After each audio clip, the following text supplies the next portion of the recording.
Hello and welcome to the Beef Edge, the Teagasc Beef Podcast, for all your latest news, information and advice for Irish beef farmers.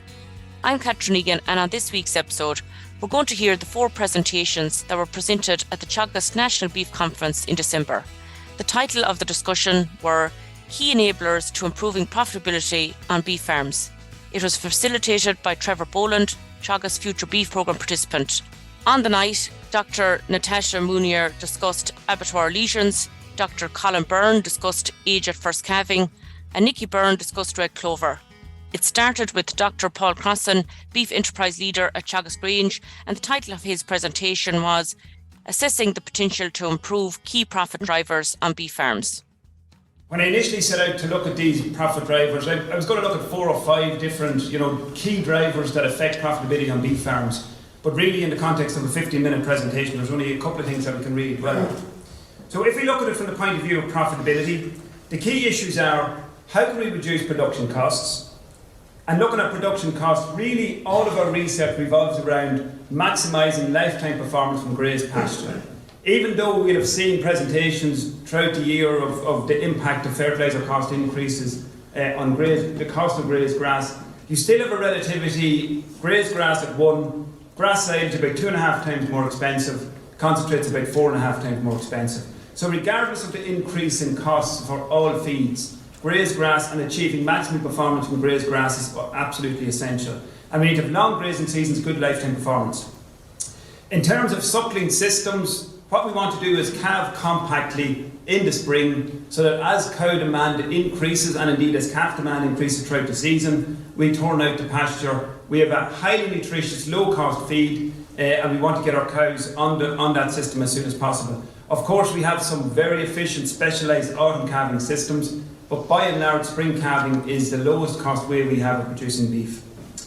Efficiently producing replacements. We do need to provide replacements. Something in the order of 60 to 18% is optimal in terms of genetic progress.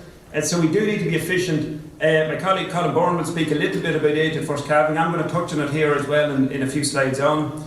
But reducing the number of replacements we require. If we require more than that 18%, up to 25% in some herds, obviously that's a cost and a reduction in output on our farms. Probably in the context of other enterprises, beef is the enterprise where you need good quality winter feed. So we do need to optimise performance, and that's not maximising performance. We do know about the phenomenon of compensatory growth. So we don't want to maximise performance during winter feeding periods, but certainly for that first winter and the second winter, if you're going back to grass for a third season, you're looking at 0.6, 0.7, 0.8 kilos a day. Anything more than that, we have plenty of research to show that the animals that perform better will lose that weight advantage come the middle towards the end of the subsequent grazing season. Of course, that's only half the equation. The other half is output value. And we need to be very clear about output value. The number one element of that is optimising individual animal performance. Live weight performance, reproductive performance, optimising individual animal performance. A lot of focus goes into stocking rate, and for sure where you have good individual animal performance, carrying more of them efficiently will make you more profitable. But the first and foremost step is having good individual animal performance. And then it's about maximising stocking rate according to whatever farm constraints you have. That might be labour, it might be facilities, it might be your own time, it might be availability of specialised skills, and indeed it might be the availability of the type of animal you want. If you're in a calf to beef system, there might be a limit in terms of the availability of the animal you want at the price that you can pay. So maximising stocking rates when you have good individual animal performance. So if we look at the key profit drivers, and this is a piece of work we carried out for our open day this year, and we looked at suckler calf, and we did the same for dairy calf to beef systems, and the profit drivers are pretty similar. So I'm just going to look at it in the context of suckler systems in the interest of time. For the suckler calf to weaning phase, the number one profit driver that influences performance is age at first calving. I'll come back to it a little bit later, and as I said, my colleague Colin Byrne will touch on it later as well. In the context of suckler weaning to beef systems, and this really is not surprising, the number one factor driving profitability is daily gain. Good daily gain in cattle production systems, and we all know this, is key to maximising profitability, regardless of whether you're in a dairy calf to beef system or in a suckler calf to beef system. And just as an aside, as part of this analysis, we also looked at greenhouse gas emissions. and age of first calving, where you reduce age of first calving, you reduce emissions, or turn to the flip side, where age of first calving is older, emissions are greater. Looking at average daily gain, improving average daily gain improves profitability and reduces greenhouse gas emissions. So I'm going to focus on live weight gain for the next few slides, and I've just taken a 10-year trend line in terms of live weight performance for beef cattle in Ireland. I've looked at heifers, either coming from the suckler herd or from the dairy beef, coming from the dairy side of the house. I looked at steers from suckler systems or from derived from dairy dams, and young bulls. And you can see that from 2012 right through to 2021, we've had really, really good improvements in live weight performance.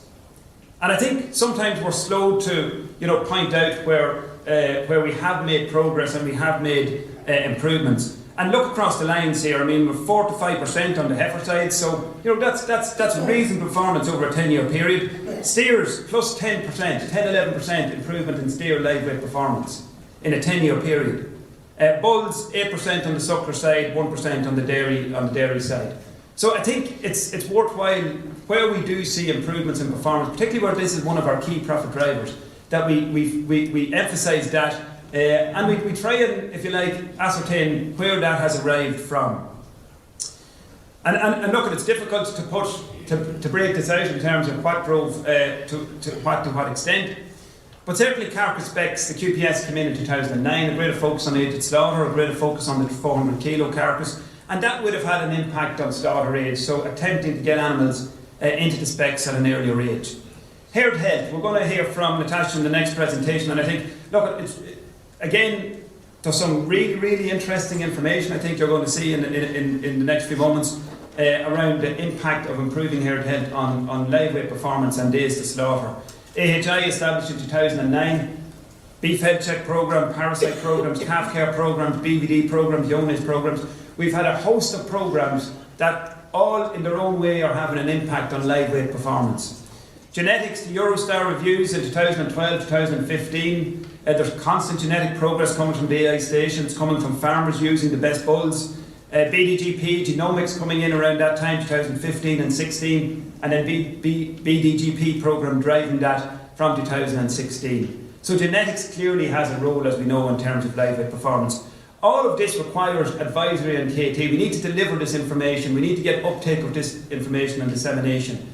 Our advisory and KT programmes, if we go back to 2009, the Teagasc Farmers Journal Better Farm programme was established. We also had European and national government funded KT schemes in the meantime.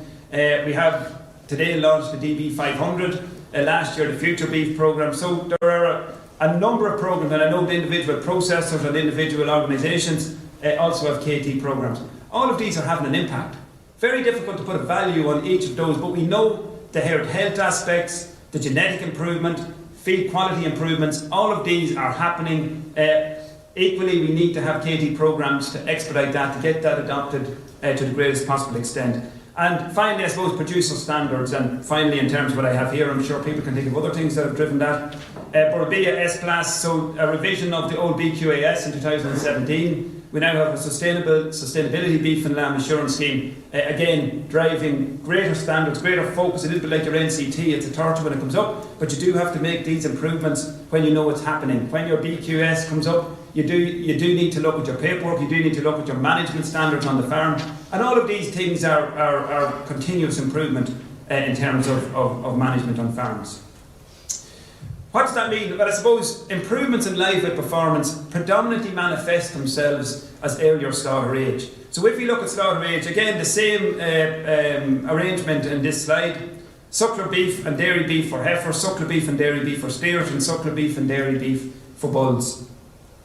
And you can see in terms of the slaughter age reductions, the only one, and we do need to look at this a little bit closer, I suspect there might be some interaction with first calving heifers on the suckler beef side. But if we look across the board, dairy beef heifers gone from 25.2 to 24.1 months of age. Massive progress on the steer side, 30 months to 26.8 months for sucklers, 29.7, it's been around 30 to 26 for dairy beef steers. That's really substantial progress. I mean, you should recognise that as an industry at farm level, the progress that has been made in terms of live weight performance and slaughter age. The same on the young bull side, less of a reduction on the for dairy bred young bulls, but certainly the suckler young bulls, a nice reduction in slaughter age. Importantly, this has in almost all categories come with no reduction in carcass weight. In fact, in a lot of cases we've seen improvements in carcass weight. So if you look at the heifer side, suckler beef heifers, no change in age at slaughter, but we have 20 kilos heavier in carcass. No change for the dairy beef. 3 kilos heavier for suckler beef. So we've a 3.2 month younger slaughter age, and no change in. So we're holding our carcass weight. It's about 3 kilos heavier. So for all intents and purposes, there's no change there. Slightly lighter on the dairy beef side, but again, over 3 months younger. And on the bull side, no change for either suckler bulls or dairy beef bulls. So, and that's a positive thing. We've reduced slaughter age and we haven't lost anything in terms of output from those animals. So what are the implications of that? Firstly, less feed. We're slaughtering animals, same weight, a lot younger. That's less feed. Facility savings, labour savings, where the animals in some cases don't need to go back into the shed again for a subsequent winter. In other cases they don't need to go back out to pasture, or they're slaughtered earlier off pasture or earlier out of the shed. Lower greenhouse gas emissions. The Director mentioned the importance of greenhouse gas emissions. We have a food vision report, we have climate targets, so greenhouse gas emissions are really very much in the front line. But apart from all of that, we export 90 to 95% of the beef that we produce. Our customers are asking us, what is the carbon footprint? What are we doing to reduce our carbon footprint? So from a customer perspective, we have to be showing improvement, and I think we have a really good story to tell in that regard. And ultimately, it's about profitability. And I'll show it in the next slide when we drill down a little bit into one of the systems. Where you slaughter early, or particularly where you retain carcass weight, you will drive profitability at farm level. So I'm going to take one example here and look at the suckler steers over a 10-year period. And you can see that's a little bit more detail around the previous slide. We've gone from 30 months of age to 26.8 months of age. So that's a really, substantial reduction in slaughter age. A little bit choppy, and you're always going to get that. Some years are going to increase slightly, some years are going to go down. You can particularly see the impact of fodder crisis years, 2013, 2012, 2018, the protests of 2019. All of these things have an impact. But by and large, we could draw a straight line through this and show really continuous and steady progress. So on the suckler steer side, we're slaughtering almost 100 days earlier. And that's really enormous progress. Similar carcass weights, as I said. Similar grading, R equals 3 equals. In fact, they're slightly better, but in the context of what we're looking at here, no change. Greenhouse gas emission savings. If the cattle we are killing today, or in 2021, were slaughtered at the same age as the cattle, similar cohort of cattle in 2012, we would have produced an extra little over 40 kilotons of CO2 equivalents. That's a big savings in greenhouse gas emissions. It's a massive reduction in carbon footprint as well. Again, going back to the customer piece. But the most important line here from my perspective, in terms of what does it mean at farm level. This is at feed costs, and the Director again mentioned the implications of the war in Ukraine, the implications of the feed costs and so on. And don't need to tell you what's happening on concentrate price, we don't need to say what happened on fertiliser prices. But at current feed costs, that's a saving of 25 million euros to the industry, to the farm industry in terms of feed savings. That's grazed pasture saving, grass silage savings and concentrate savings just for that animal cohort. So it's about 100 euros, a little less than 100 euros per head in feed cost savings. And that's really, really important to bear that in mind. All of these traits are profitability and farm level performance traits. So I suppose the question is that it? Have we achieved our potential, and is there much more we can do? Well, there is, and just to take one example, this is the fat class of steers and heifers killed in 2021. And without going into detail here, what this information is saying that, let's say a 2+, so 2+ is our industry standard. We want everything above 2+. So let's say you target a 3- to give yourself a little bit of breathing space in terms of meeting the fat class. 84% of our heifers are greater than 3-, and 70% of steers are greater than 3-. So there is potential there. But even more so, if we go greater than 4-, greater than or equal to 4-, half of our heifers are greater than or equal to 4-, and 25% of our steers are greater than or equal to 4-. It'll differ depending on breed, it'll differ depending on farm economics, whether it's a sensible thing to carry them a little bit over a fat class. If they're still gaining weight, you might think it's a sensible thing to do. and in some cases, depending on price movements, if it's increasing, if you're gaining a little bit of weight, then maybe that makes sense in your situation. But look at the biological efficiency of carrying animals for longer. This is work carried out at Teagasc Grange, and we looked at finishing animals over a 3-month period or over a 6-month period. Now this is, extending the finishing period pretty much beyond what you would do commercially, but it illustrates the point around biological efficiency. Your average daily gain where you slaughter over a 3-month period is 1.4.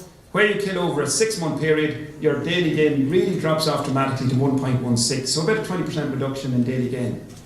Carcass gain, similar story, about a 20% reduction. Fat score in this case goes up from a 3 equals to a 3 plus. So you do gain a fat score, of course, but there's a big cost to that, particularly if you look at concentrate intake, kilograms of dry matter per day, from 10 kilos to 11.2 kilos on average over the finishing period. So what's the feed efficiency? How much feed do you need to get each kilo of gain, depending on whether you kill over it or finish over a 3-month or over a 6-month period? You go from 7.2 to close to 10 on a live weight basis, or 9, or sort of 10-ish, let's say, to close to 14 on a carcass weight basis. So you're about 40% less efficient when you go into that longer, and that's an economic cost in terms of the amount of feed you require to put into that system to generate a kilo of gain. I won't go into this because I know the later speakers are going to touch on elements of this. There's a lot around live weight performance in terms of what's driving it. Obviously on the suckling system we want good milk, good calf rearing, particularly in your dairy calf, the beef systems, but equally in your suckling systems, animal health and husbandry and so on. Good herd health will be touched on in the next presentation. I mentioned at the outset, grazing management. Grass is our cheapest feed. Good grazing management, the availability of pasture over a long grazing season. Quality forage, we need quality forage for our winter periods. Optimising indoor feeding, again I touched on this at the outset. We don't want to maximise performance. That's, from an economic point of view, is not a desirable thing to do. And genetics, we need to continue to improve genetics. We need to continue to focus on genetics and using high Eurostar bulls and high Eurostar sires. So just moving on to the second profit driver, age at first calving. So the 10-year trend, and this is the only slide I have up where there is a dairy figure in it. So age at first calving, if you look at it on the suckler side over a 10-year period, we've seen very little progress. We've gone from 31.6 to 31.3 months first calving. So there is a lot of potential there in terms of age at first calving. If we look at it on the dairy side, the age at first calving in the same 10-year period, gone from 28 months of age to 26 months of age. So there has been progress there. There might be a view that they calve everything at 2 years of age and that they always have. Certainly not. 28 months of age or thereabouts in 2012, 26 months of age now. So there's still scope, I'm sure, for progress there. But looking at the suckler side, 31 months of age in terms of age at first calving, and as I said, little change in that 10-year period. Again, drilling down a little bit more into the most recent year, 2021, and this is where I see grounds for optimism in terms of age at first calving. As I said, average age at first calving, 31.3 months of age, but there is a very obvious peak at 2 years of age. If we look at 2 years of age calving, in and around a third of our first calving sucklers calve at less than 26 months of age, and that's where you want to be, that 22 to 26 months of age in terms of a 2-year-old calving system. So if we look at any 4-month period, most of our cows actually calve in and around that 2 years of age. And that's a really positive message. Again, there's a view that we can't calve sucklers at 2 years of age. I know it's going to be covered in one of the later presentations, and I know we have a farmer speaker who will speak about his own experience doing it. But clearly the national data is showing that, the plurality, if you like, of cows calve in and around 2 years of age. But equally, we have a lot of cows that calve at 3 years of age. We're in a seasonal calving system, so if you miss the boat in this spring, you're not calving in the autumn, then the next boat comes the following spring. So we have 31% of our cows calving at greater than 34 months of age, and that's again a cost in the system. The question might be asked, well, are those later calving cows, are those the later maturing breeds, and it's all early maturing breeds at 2 years of age? Again, looking at the information here, that's not the case. We have a lot of first calving cows in our late maturing breed types. So massive potential there. What is what would be the potential savings or gains? So I just looked at one piece of analysis to see what could be gained in terms of moving some of those 3-year-old calvers into a 2-year-old calving system. So this is the trend line in terms of the cohorts calving at different age groups in 2021. Again, you'll see the peak calving in around 2 years of age and a secondary peak in and around 3 years of age. So just in terms of a hypothetical scenario, I looked at moving 50% of those 3-year-old calvers to a 2-year-old calving system. So you can see that you're moving some of those, it's about 24,162 if we look at the national population. If we move 50% of those animals into a 2-year calving system, what would that mean? It'd move our average first calving age by 2 months. So our average first calving age would move from 30.2 to 28.2. I think that's, in terms of the timelines, let's say to 2030 or thereabouts, I think that's the type of numbers, we're not going to get to 24 months of age, we're not going to calve all our first calvers at 24 months of age, but we have to have some target in terms of reducing that. That will reduce greenhouse gas emissions nationally by about 50 kilotons. It will reduce our carbon footprint very substantially, but most importantly, it would reduce feed costs by about €400 per head. So moving from a 3-year-old to a 2-year-old calving system. And if we multiply that across those 25,000 or so suckler cows, it's worth about 10 million to the industry. In terms of feed costs. And these are real money. This is real feed costs. And again, I don't need to spell it out in terms of where we find ourselves this last 12 to 18 months. So in summary, Chairman, the objective is to maximise live weight performance at least cost.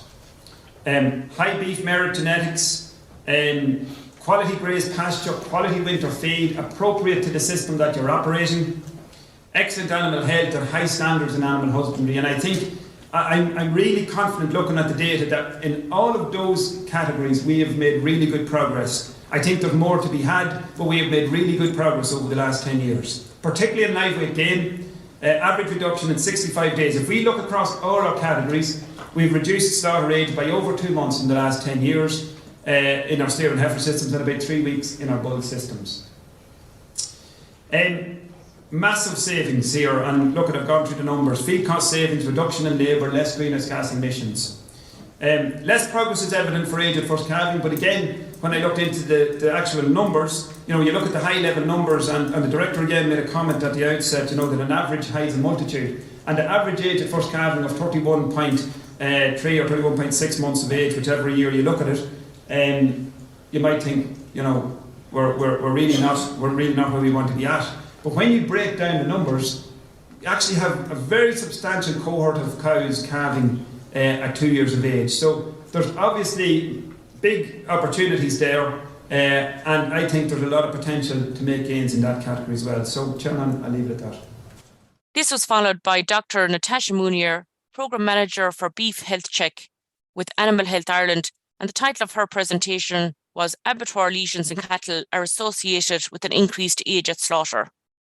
I'm just starting off by saying that what I'm going to tell you initially is not news to you. Absolutely not. Poor health is widely recognised to negatively affect performance in cattle.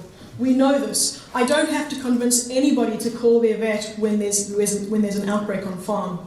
But what I want to talk to you today about the diseases that might go unrecognised in cattle, subclinical diseases that you don't necessarily see any outward signs, and often all you see are lesions at slaughter.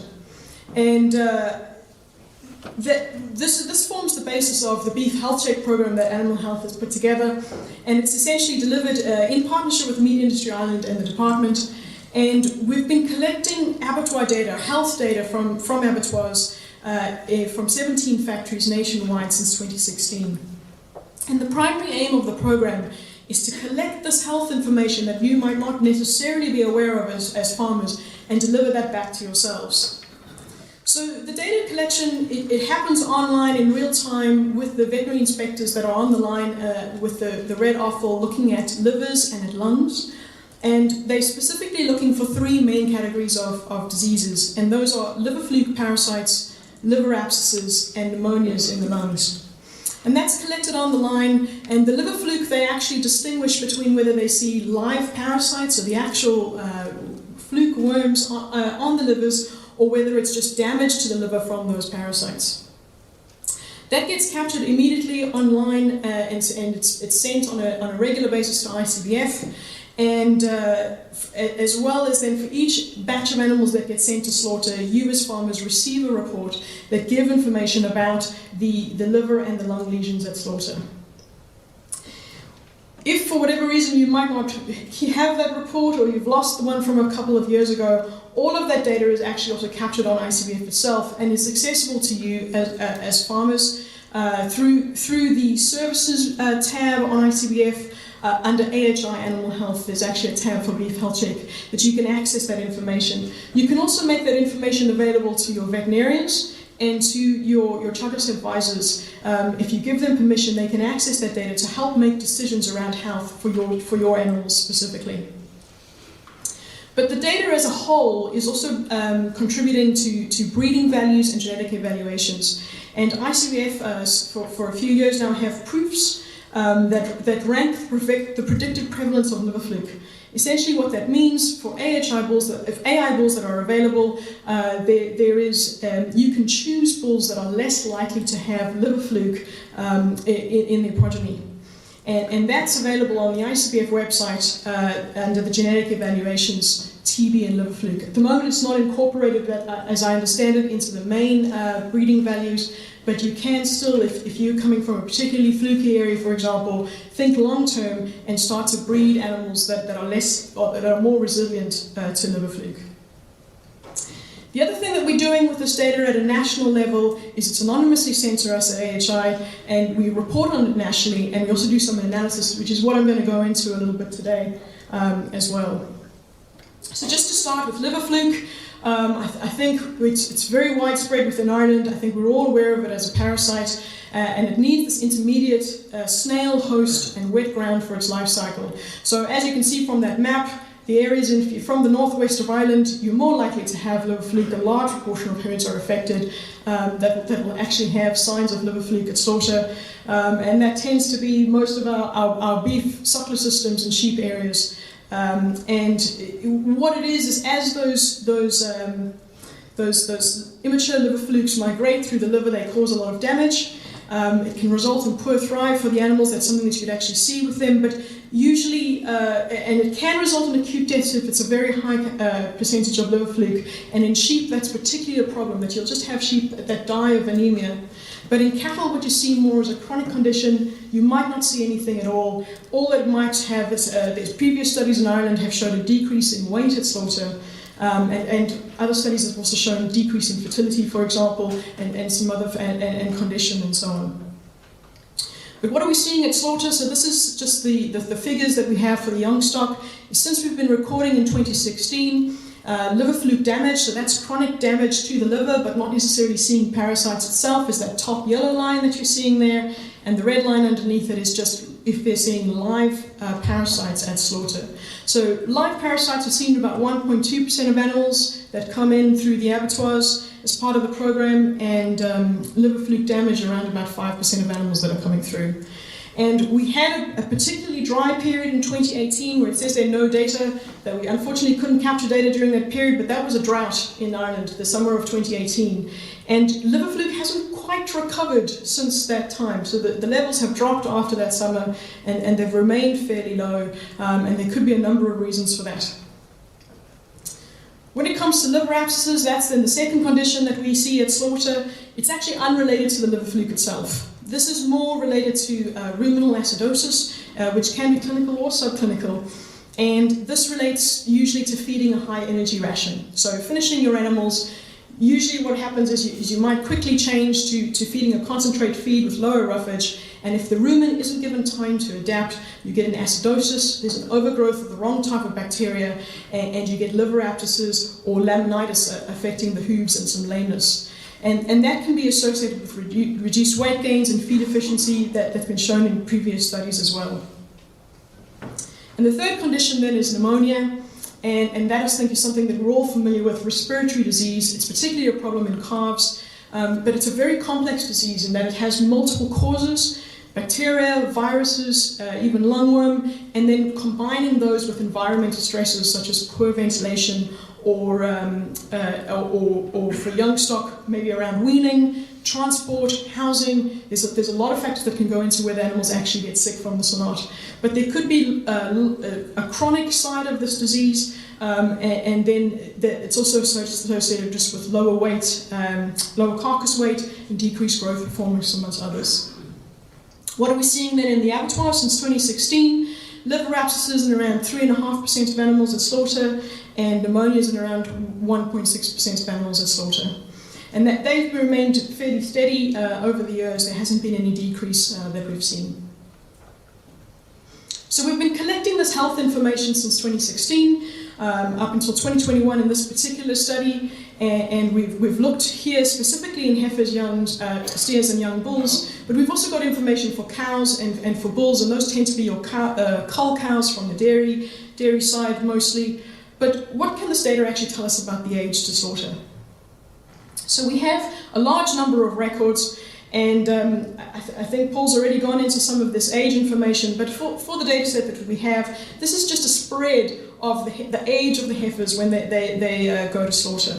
And we're averaging out on this data set around 777 days for your heifers, but you can see that there's a range, there's a very wide spread. The same is true for your steers. There's more steers that are slaughtered compared to the heifers, but again there's this massive range, and the steers are coming in at a slightly older. We also have these definite peaks at about 30 months of age and 36 months of age for our heifers and steers. When it comes to our young bulls, those tend obviously to be slaughtered younger, just under 580 days. And then for them as well, you've got the 16-month, strictly speaking, young bulls. The cutoff there is 16 months, which is why you have that peak just before that. But there are some older, up to 24 months, that are classified as young bulls by the abattoirs. So there's a range of age. How do we pull then what kind of what the health data? How do you interpret the health data in light of this range? There's so many other factors as well that influence the time to finish. You know, you're looking at weight, you're looking at fat score, you're making decisions as farmers as to when to send your animals to slaughter.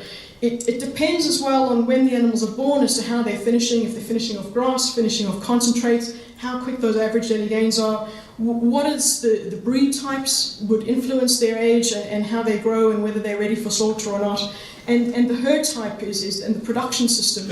And that's actually, we've got this really large data set, but the truth is that's one of the hardest things to glean from farmers is what is the herd type. And there's recently been a study that has classified herds in Ireland according to some main distinctions: beef, dairy, fattening, stores, and trading herds, and then some subcategories as well, where they've actually tried to identify, well, who's a beef to a suckler beef system, who's rearing dairy males, and just trying to identify those to help us understand this data a little bit better.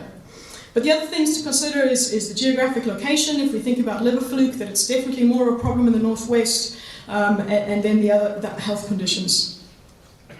So we've considered all of these factors, and what we've seen that when it comes to liver fluke, with heifers and steers, that we have on average in beef herds that they're 38 days older if they have any sign of liver fluke at slaughter. So it's slightly higher. There's some variability for this depending on the type of herd. So if we consider all herds, it's around 40 to 46 days older in heifers and steers, and it can go as low as 32 days when we're looking at suckler herds. So there's a little bit of a range, but for beef herds in general, it's about 38 days older. There's no effect in young bulls, which I thought was quite interesting, and it's probably related to the burden of liver fluke that these animals are picking up. For the most part, they're already in their finishing stage when they would be grazing off pastures when fluke is a risk. But we don't see an effect in them. The effect of poor health on performance is also cumulative, so over time it will get worse. It's worse for chronic conditions. And what we see here is we've split the liver fluke into an active liver fluke, so where we're actually seeing the parasite at slaughter, and when there's liver fluke damage. And you can see that for heifers and steers, you're looking at 18 to 24 days, or 28 to 24 days older if it's just the parasite you're seeing, which is a more recent infection, say, whereas it's up to 40, 43 days if the animals are already showing scarring of the liver, so it's been a longer term infection, so there's been more of an effect. When it comes to liver abscesses, this is not quite as dramatic, but still is significant. 8 to 9 days, animals that had liver abscesses were 8 to 9 days older at slaughter if they were heifers or steers, 5 to 6 days for young bulls. And then for pneumonias, we're looking at 11 to 15 days older if they had pneumonia, and young bulls about 3 days. So again, you can see for young bulls the effect is less, probably just because the time that they have these diseases is less, and so that cumulative effect is not there. So I've thrown some numbers at you, but why does it actually matter? The animals are fairly healthy. If they've made it to the abattoir, they're still physically quite healthy animals. But the factor is that older animals are less profitable. They cost money to feed and house. So what we're not considering is these indirect costs, these hidden costs. So if you think about, say, just take the prevalence of liver fluke, say 5% of your animals take 38 days extra to finish. How much does an animal cost per day to feed? I've seen numbers from 50 cents to €5, so it depends on your system. Think about how much that would cost. At the very minimum, if you say have 2 animals that had liver fluke and you prevented that by treating them, you would cover the cost of the flu treatment for the herd. So, if it's needed, as I mentioned, some areas for liver fluke, for example, in the southeast, you might not even need liver fluke treatment. But where it's present, there's definite savings to be had that you may not be aware of. The other thing about older animals, and Paul has already touched on this, is just that they have a higher environmental footprint, and that's becoming increasingly important. So reducing age is all about efficiency. It's optimizing that cost per kilogram. And these subclinical losses are hidden by default. That's just their nature. And they result in a decreased production, and it's the additional upkeep costs. So it's not money changing hands as such, but we're still losing money over the long term. So the bottom line here when it comes to animal health is just that prevention is better than cure. The loss in performance and feed conversion that I've showed you here as a concept, it applies for other diseases. It's just the fact that these are the 3 diseases that we're actually collecting information on at slaughter, and so we have this data available to us. But it applies for the others as well. And herd health planning is a definite thing to improve profitability. It's been shown to improve profitability. You think that vaccination dosing costs money, but actually there are longer term gains. Looking at nutrition, housing, biosecurity, looking at all of those things, that's what herd health planning is about, is preventing diseases on farm. If you think about a respiratory outbreak, for example, if you vaccinate, you prevent an outbreak, you prevent the direct costs that you're giving to the vet, your labour costs looking after those animals, but also if there's a few animals might remain chronically ill, you're also preventing those production losses down the line. So prevention is better than a reaction. And the other thing about these performance measures, we mention live weight all the time as a performance measure, average daily gains, but are we actually measuring them? It's a tool that we can use, otherwise we have no idea whether our performance is good or not. What is the condition of adult animals, looking at the slaughter reports that are available to us. And there was mention as well of the genetic improvements that have been made over the last decade or so, but these gains can actually be lost just because of poor animal health. So you could have the best animals in the block, but if there's an outbreak on farm, you lose those benefits. So it's just to re-emphasize the importance of animal health, which I'm sure all of you understand. So thanks very much. Dr. Colin Byrne, beef researcher at Teagasc Grange, discussed reducing the age at first calving for suckler cows, a key profit driver for beef farms. First of all, I'll cover some of the introduction of where we're at, adding to what Paul has already presented. There are, I suppose, many barriers that farmers see as barriers to adoption of reducing the age of first calving. I'll discuss some of those and how we can deal with them and how they may not actually be as bad as we think they are.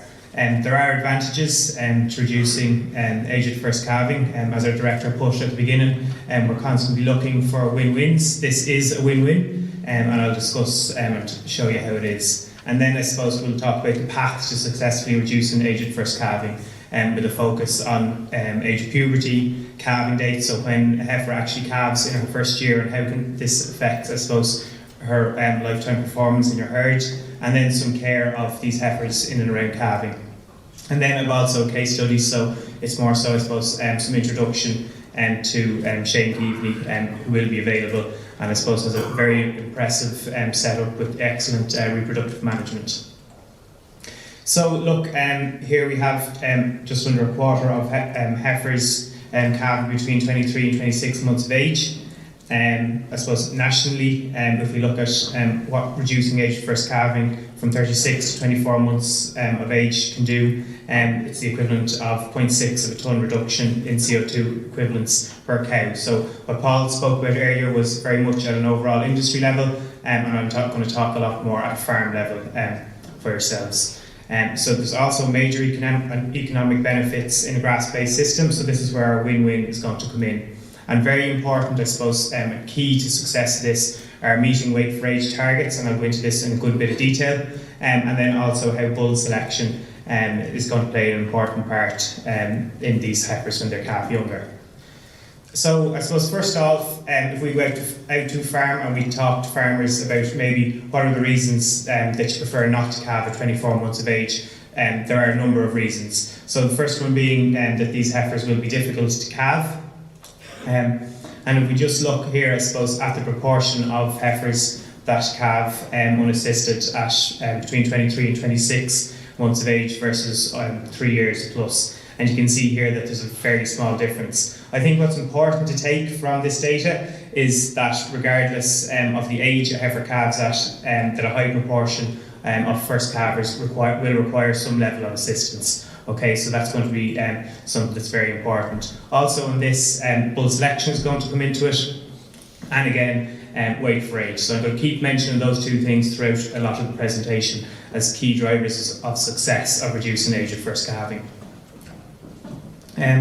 The other one then is that it's easier to get her in calf the first time, but get her back in calf the second time can be an issue. But again, if we look here at this ICVF data, you can see that again there's a fairly small difference in the proportion of heifers that calve for a second time. And this is going to be, I suppose, related to longevity, and we'll talk about this again as well. And then also, I suppose, one of the main things that we'll always hear is that if a heifer calves at this young age, she's going to be stunted her whole life, that it'll, I suppose, stop her reaching her full mature cow potential. But again, here you can see there's very, very little difference in the way this is. So, as I said, very large data set, over 130,000 heifers in this data set. And then one thing I think from this table, when I saw it first, it really, really struck me. And this is about the longevity of this cow. Okay, so a lot of farmers will say that heifers calved young will fall out of the system sooner than others, but this is not the case. It's actually quite the reverse. So you can see here that when heifers calved younger, between 23 and 26 months of age, just under 40% of these heifers lasted to their fifth parity, or I suppose reached their fifth parity. Some would have went on further, and I'll have a little bit of that on a slide in a minute. But heifers calving at 3 years and older, 0% reached their first parity, their fifth parity. And this is going to, I suppose, have a major implication on, I suppose, the maintenance cost of this cow, and definitely over her lifetime. If you have a cow that doesn't produce a better number of calves, she's going to have higher overheads throughout her whole life. As I said, it is a win-win. So we just look at some of this analysis here, based on a 40-hectare spring calving system, using a calf to weaning system, and comparing the economic and environmental performance of calving at 36 versus 24 months of age. So on the economic side, I suppose, and again, I'm looking at this at a farm level basis, there's a 75% difference in the net margin per cow. And what happens basically in this is that your gross output starts to drop as you're carrying, I suppose, more animals or more unproductive animals on your farm, eventually turning out to €38 a cow versus 152 euros per cow if she's calving at 24 months of age. On the environment, you can see here a 12% difference in the carbon footprint. So basically these cows are going to have one extra calf over their whole lifetime, and I suppose this can basically be spread out or associated with emissions that can be then diluted down. So you can see here 11.2 kg of CO2 equivalent for heifers that calve at 24 months of age versus just under 13 if they're calving at 36 months of age. So there's a number of factors, I suppose, that we consider as affecting reproductive efficiency. We all know reproductive efficiency, I suppose, is a key driver in any suckler system. 3 of them being age of puberty, postpartum interval, and conception rate. So I'm going to focus, I suppose, for the next few slides on the age of puberty. So it's defined as the onset of sexual maturation. There's a number of different factors that we know influence age of puberty. The first one being breed, so early versus late maturing animals, plane of nutrition, and this is where I'm going to spend some time. And then also heterosis, so if we can crossbreed some of our animals that have some of these early maturing versus late maturing attributes, we can get an intermediate age of puberty. It is also heritable, moderately heritable, so we can select for age of puberty. So currently the trait in our replacement index would be age of first calving, and that would be a lot highly associated with age of puberty in heifers.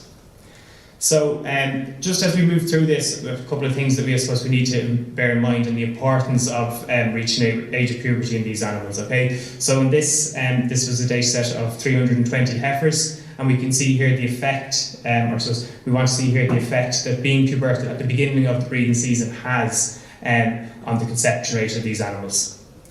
So from weeks 6 to 10 of the breeding season, in a 12-week breeding season, there was a 12 to 13% increase in conception rate if the heifer was pubertal at the beginning of the breeding season. Okay, by 12 weeks, this difference had eroded, or more of the heifers had gone in calf. But in a couple of slides, you're really going to see the importance of getting these heifers in calf early in the breeding season and what it does for their lifetime productivity. Also, just to mention, larger data sets, I suppose, at the same time had looked at the similar effects of being pubertal at the beginning of the breeding season, and they found, I suppose, similar results to what we reported in Grange. So then if we look at the effects of plane of nutrition, okay, so these were heifers that were offered different diets early in life. So the mod diet would have grown about just over 0.6 kg per day versus the high growing at 1.16 kg or 1.2 kg per day. And then at 9 months of age, so that's where we come in here at 9 months of age on the 1, so week following differential feeding, everything goes on the same diet, and then we start monitoring how soon these animals reach puberty. So basically we monitor the whole way along, and then where the arrow has come in, you can see there that that's the start of the breeding season. So I suppose most notably about this is the proportions of animals that were pubertal at the beginning of the breeding season. So if animals that had grown well early in life, 80% of those heifers were pubertal at the beginning of the breeding season versus the heifers that hadn't performed as well, only 20% were pubertal. So I suppose, why is this important, okay? And basically what we're aiming for here is that we'll have heifers in calf earlier in the breeding season, so that they'll then calve down earlier in their first calving season. So the continuous line here basically shows how long the heifers last, I suppose, if they have calved in the first 21 days of their first calving season. Okay, so if a heifer had calved in the first 21 days of her first calving season, just under 50% of those heifers lasted until their fourth calving season, whereas if she calved after the first 3 weeks, only 25 or around 25% of those heifers last until their fourth calving season. And then I suppose if we continue out to look at the fifth parity, which is similar to the data that I showed before, the results, I suppose, of this also stand true for those that had calved in the first 3 weeks of the breeding season. And what's basically happening here is, in a seasonal system that most of us are in Ireland, basically these heifers, they have their calf early in the calving season, and then they have more time between calving and when we want them to go back and calf, and there's less chance of them falling out of our system earlier in their life. And basically, I suppose the more calves this cow produces, the cheaper her overheads are going to be throughout her whole life. So how do we do this? How do we rear these animals so that they are pubertal and that we can get them in calf to last a good long time in our herd? So I suppose importantly, pre-weaning average daily gain is very, very important. We aim for in and around 1.2 kg per day, and in a second I'll just talk about the importance of that. Obviously needs to come from a very milky cow to achieve that level of performance. Good grassland management is also going to be really important, so that your cow is always producing as much milk as she can, and then when your calf does begin to consume grass, that he has a high quality grass in front of him. Just to briefly look, I suppose, again here at the importance of pre-weaning, plane of nutrition and what it does for age of puberty. So on the top line of that table, you can basically see the 4 to 8 months of age, and that we saw a 70-day difference in age of puberty between animals that had grown over a kg per day versus under a kg per day. And that was from 4 to 8 months of age versus animals that I suppose had similar growth rates but from 8 to 13 months of age. So pre-weaning versus post-weaning. And in the post-weaning, although there was very different growth rates, we only saw a 13-day difference in age of puberty. So really, I suppose, driving home the importance of pre-weaning, plane of nutrition for influencing the age of puberty in these animals.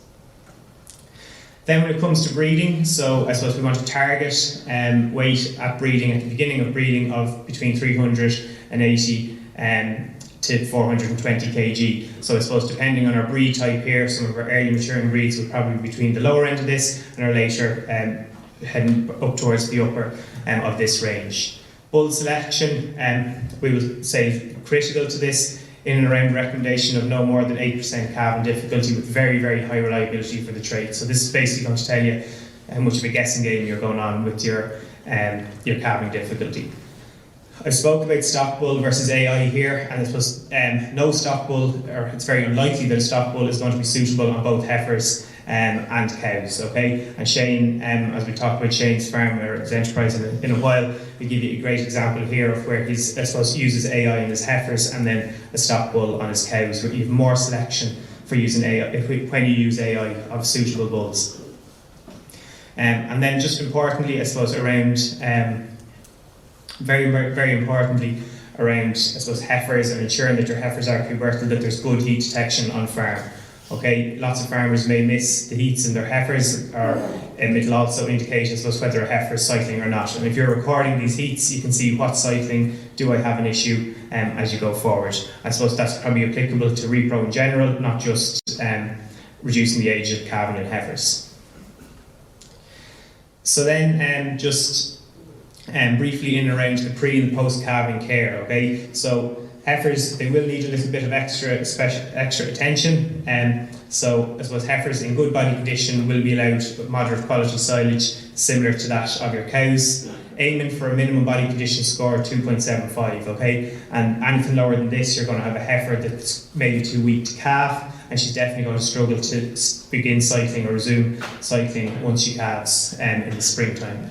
And then if you are, I suppose, offering heifers that moderate quality silage, they should be penned separately, okay? Bullying is very, very likely to happen in a herd, and introducing new heifers into your cow herd that will be a little bit smaller at this stage of their life. Then in terms of post-calving and rebreeding, so monitoring body condition score is going to be very, very important here, okay? And just any major drops at this stage could be a major issue for the heifer, definitely losing no more than half a body condition score. The heifers should definitely be turned out, well, as any animals should be turned out to grass as soon as possible, and if they can't be, offer them your higher quality silage, the type of silage that you would probably give weanlings or finishing animals greater than 70% dry matter digestibility, and definitely give them priority, okay? These animals, we're hoping that they'll be calving down around 80% of what their mature weight will be, so they are still growing, also beginning to now milk, that they're going to need to feed a calf and rear a calf. So then just, I suppose, to summarise what I've spoke about, so we know that there are some risks with reducing age at first calving. These can be managed: weight for age, good bull selection are going to be very, very important to the success of this system. And then I suppose early life, good early life growth and meeting those weight for age targets means your heifer is more likely to be pubertal at the beginning of the breeding season, should hopefully go and calf early, then calve down early with greater chance of lasting in the herd. And then, as I said, we know it's a win-win in terms of both reduced carbon footprint and being more profitable.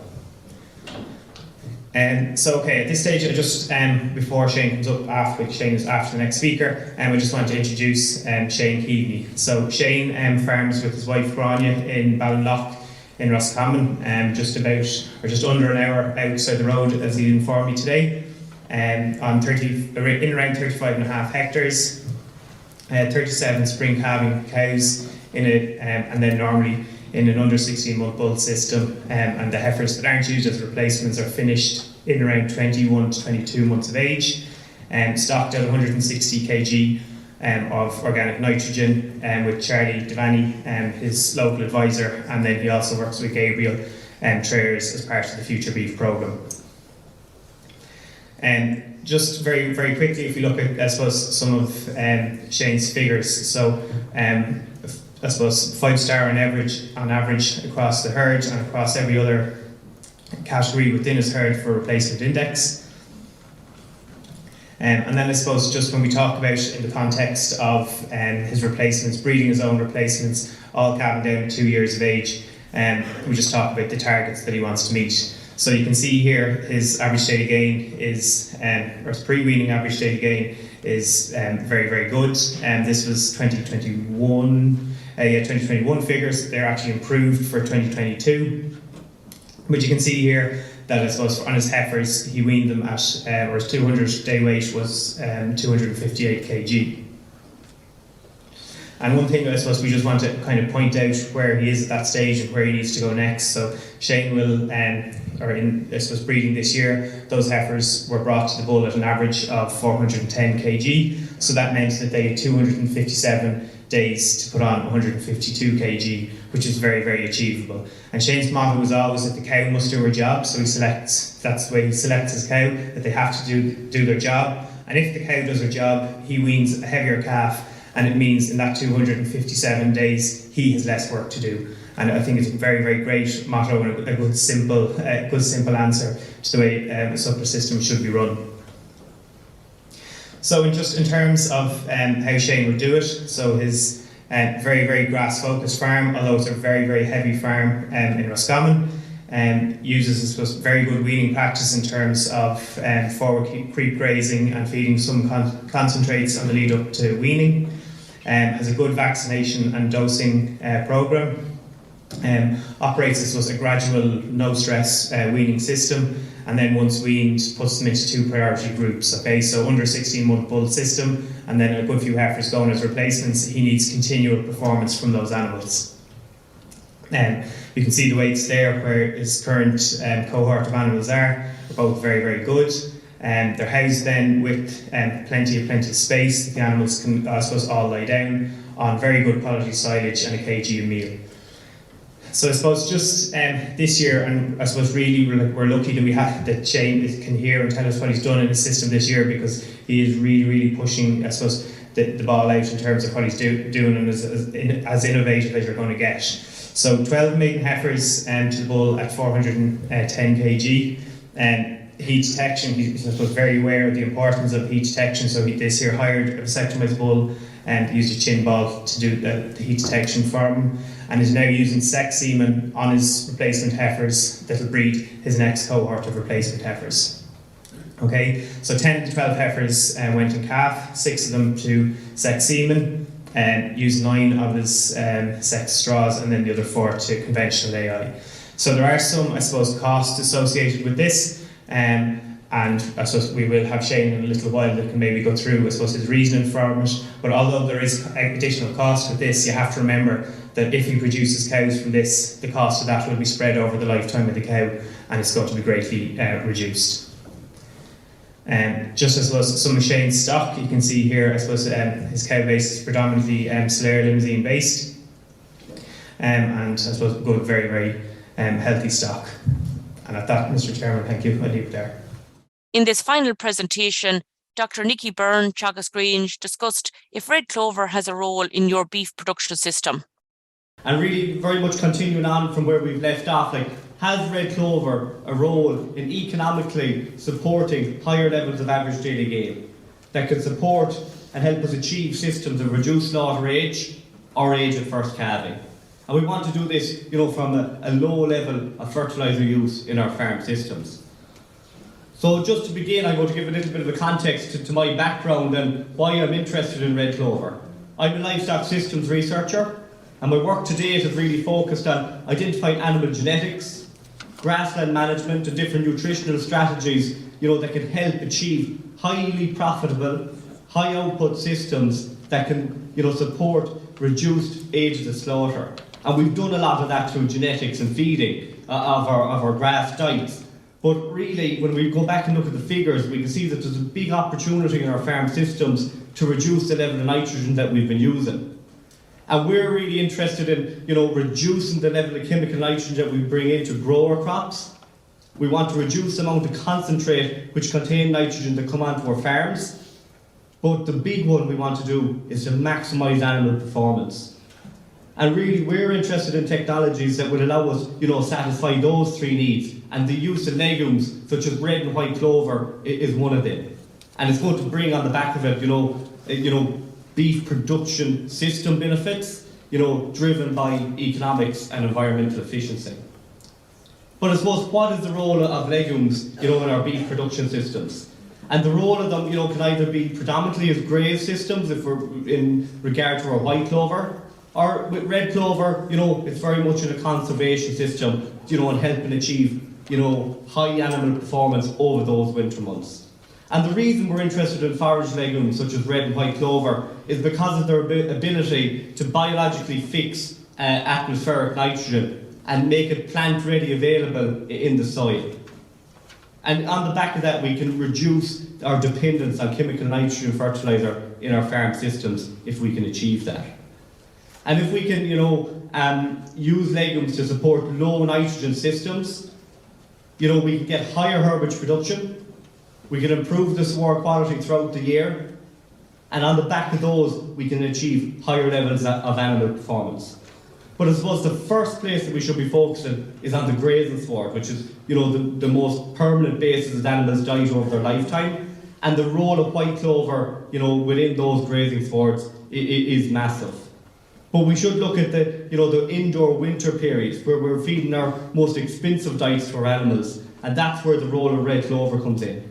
To see, can we shorten, that finishing period, or can we get higher average daily gains over that first winter and achieve, better lifetime performance? And there's lots of positives of red clover. And if we look at that ability to biologically fix nitrogen, we know that red clover can achieve, between 200 to 300 kilograms of nitrogen fixation per hectare. So a very, very high level of nitrogen fixation. And, in silage systems, that can mean the elimination of chemical nitrogen application in those systems. And we know from numerous studies, in Ireland and across Europe, that there's a very high dry matter production potential from our red clover silage swards. Greater than 15 tonne, across a 3 to 4 harvest year, and longer in certain cases. And we know from forage legumes, and especially red clover, that they have a very high dry matter intake potential. And on the back of that higher dry matter intake potential, we can see increased levels of animal performance attainable. But I suppose on the back of all those positives, there could be some limitations to a red clover system. And I suppose the big one in an Irish scenario is the lack of flexibility that we have with our red clover swards. We often in our farm systems, we have a very much blended approach to grazing, maybe one cut silage system, whereas with our red clover, because of the plant structural differences, it is more typically suited to silage harvest production and not animal grazing. So that limitation, or tying our hands a little bit in having the option of grazing a paddock, can deter us from incorporating clover into the system. Or if we do choose to go ahead and sow red clover on that, and do expose it to frequent animal grazing, we can drastically reduce the persistency and the economic advantage of that red clover sward. And typically, in comparison to our grass plant, our perennial ryegrass plant, which can, remain highly productive for in excess of 10 years in the sward, red clover is typically of a shorter persistence, and maybe on a 3 to 4 year cycle, in your typical farm system. And as well as that shorter persistence, there probably is a requirement there to offer a 4-year break in between red clover sowings. And that is to break down the build-up of soil-borne pests, as well as the spread of fungal diseases that may affect the crop. And I suppose in some of our silage systems, especially at low dry matters, we're dealing with a crop that's potentially high in nitrates. We can come across difficulties in ensiling, if we do not get sufficient wilting conditions or have a very poor level of grass within the sward. But I suppose before all of that, we have to establish the crop. And we're very lucky to have Martin Conley here this evening, who has established red clover into his farm system, and we'll hear from Martin as to why he's chosen red clover, but some of the agronomy and the choice of his paddocks, the methods that he's used, and a little bit of his experience. But I suppose in Ireland at the moment we've no recommended list to identify suitable red clover varieties for use in our own environment. And we strongly rely on the UK recommended list to choose appropriate varieties that offer very stable yields of dry matter and that can persist over multiple harvest years. And I suppose when we're picking a variety very similar to grass, we might pick heading dates that will indicate when those crops are going to flower, when we want to see a drop off in their quality, and when they need to be harvested. And we also have some ploidy differences there with diploid and tetraploid varieties and differences between those in terms of their persistence. But I suppose one of the big ones is when we sow it and the type of seedbed we sow it into. And with all clover crops, look, the spring is the most reliable time. And it's the most reliable time in terms of soil moisture, soil temperature, but the big one is to get the post-management practices put in place, such as spraying, the cleaning off of the herbage at a low cover to allow light penetrate the sward and increase the proportion of clover. And as I said, it should be grown in rotation. But I think we're very fortunate enough, if we sow our red clover with high quality perennial ryegrasses, or even undersow with some white clover, that when the red clover does burn out, which it will, be it 3 or 4 years in, that we have a very productive sward of perennial ryegrass and potentially white clover that can remain productive, in excess of 10 years and write off that cost for reseeding. But I suppose we have to understand the growth habit differences in our plants to understand their differences in management between red clover and white clover.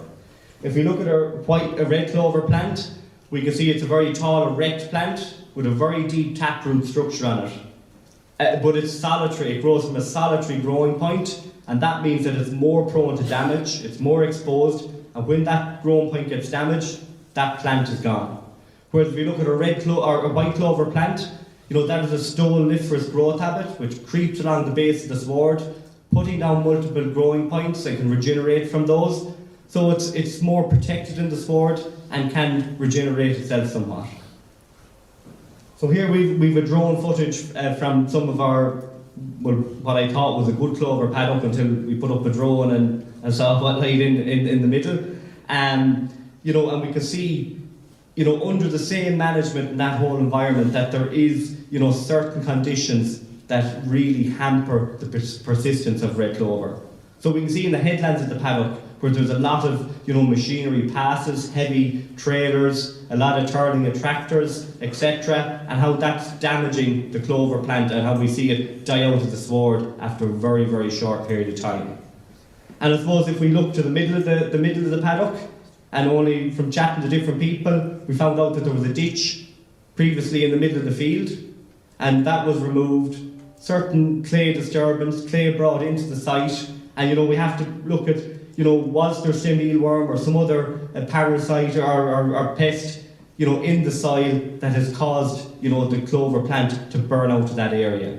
I'm not sure, but it just highlights, the more complex management that can be associated with red clover, and the probably more diligent site choice that we have to put in place when picking a paddock to sow red clover in. But I suppose, how do we get the best out of our clover crops? It is really best suited to a multi-cut silage system. And really, in a multi-cut silage system, to get the best right out of clover, you have to take that first cut very early on. And we look at some of the benefits as to why we want to get that first cut removed. And the big one is we allow light into the sward to benefit our second and third cuts. And also, by getting that first cut in earlier, we pull forward that final cut, and we ensure that we're bringing our third cut forward, pulling it, back, trying to avoid making late cut silage beyond early September, when we're going to have lower dry matters, poorer wilting, and poorer preservation conditions for our silage. But we want infrequent cuts that allow about 6 to 8 weeks between cutting intervals. And the reason we want to do that, if we look at the picture, we can see the big canopy that's there on the red clover plant. And that canopy intercepts sunlight, and it can take that sunlight and create additional carbohydrates which are stored in the residual and the taproot of the plant, or the crown. And it's that carbohydrate reserve that will help improve the persistence of the plant and fuel the regrowth after the harvesting of that crop. So if we don't allow sufficient time between harvest cuts, we don't fully replenish those carbohydrate reserves. And if we cut, at maybe a month interval, we can deplete and run down those reserves in the plant and reduce the lifetime persistency. Some farmers you hear saying, oh, it's great to let the crop go to flower. It's probably not letting it go to flower, it's not really regenerating that way. It's just that you're allowing enough time between the harvest to replenish the full reserves prior to cutting. But I suppose one thing, and Martin touched on it just chatting to him last week, is about the wilting conditions of the clover crop. We need a wilt, but you have to manage it very quickly to avoid leaf shatter when tedding or raking in the crop. But I suppose you have to trust in the clover plant and trust in its potential. And it's only when we really pull nitrogen out of our red clover systems that we see the true benefits of it. And with the removal of chemical nitrogen applications, we really see an increase in the proportion of red clover in the sward. And we know that at higher clover proportions, we're fixing more nitrogen. And on the back of fixing more nitrogen, we're growing more tons dry matter. And that's really important. So if we spread chemical nitrogen, we suppress the percentage of red clover, we get lower biological nitrogen fixation, and we reduce dry matter production. So really, less is often more in the scenario for red clover. And if we look at some plot work from Teagasc Grange, completed by Dan Clavin, and this is over a 6-year period under a kind of a 4-cut simulated grazing system, we can see that the perennial ryegrass and red clover under a 0 chemical nitrogen application system could support the same level of dry matter production to a perennial ryegrass receiving in excess of 400 kilos of chemical nitrogen. So that's a massive, massive ability and gives us great confidence in our red clover crop. So we're interested in incorporating red clover into our dairy beef system as a component study. And this is the performance from our 2 to 3 year old red clover swards over the last year. We can see that those swards in 2022 produced in excess of 19 tonnes dry matter of between 3 silage cuts and 1 aftermath grazing. But what we can see is the clover proportion across the year is plotted, and we can see from the first cut in May how we increased the red clover percentage up from 38%. By removing that herbage and allowing light down into the base of the sward, we get that clover percentage up to 87% for the second cut and 88% for the third cut silages. So that just shows the importance of light, the importance of that early cut.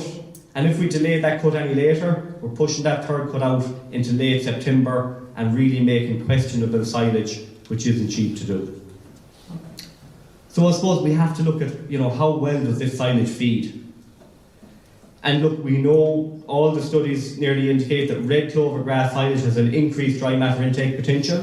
And on the back of that, we can, maintain or even improve animal performance.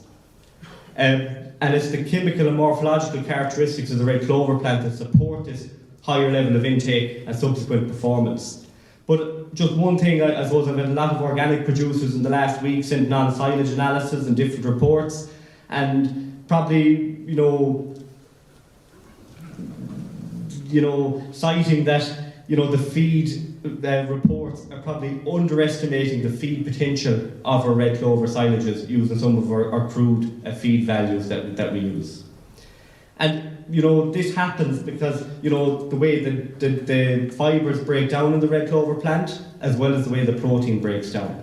And if we talk and look at the digestibility of the plant, typically red clover silages have a lower digestibility. And that makes sense. If you go back and think of the plant, it's a very tall, erect plant. It takes a lot of fibre to support that structure. But it's the type of fibre that is present in it. And the fibre that is present has a higher level of completely indigestible fibre. But the fibre that is digestible breaks down at a much faster rate. And it's this faster rate of breakdown of the fibres and a reduced particle size of the rumen that causes it to pass through the animal quicker, reducing rumen fill and facilitating that higher intake potential of the animal.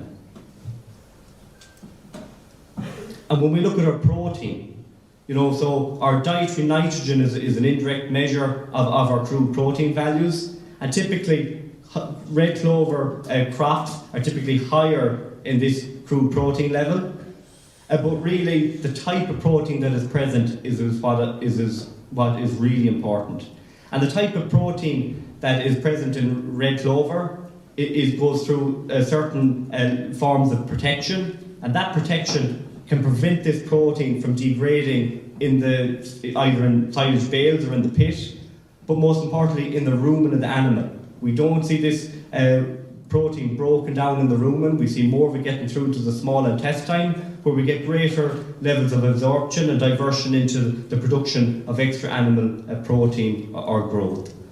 So sometimes as well from our silage analysis, the crude protein values may appear low, but we must take into account that these are zero nitrogen systems, so we're not, we may be underestimating the true level of protein that is available in some instances. And we can see that from our feed analysis from Teagasc Grange. If we look at our first cut silage and look at the red clover silage, we can see it's coming back at about 12.5% crude protein. Whereas with our perennial ryegrass cut the same day, but managed under a conventional level of chemical nitrogen, we can see that that's a 14% crude protein crop. And that's at a 37% red clover percentage. Whereas if we go forward into our second cut silage, we can see, again, as you'd expect, with 88% red clover, we see a decline in the digestibility.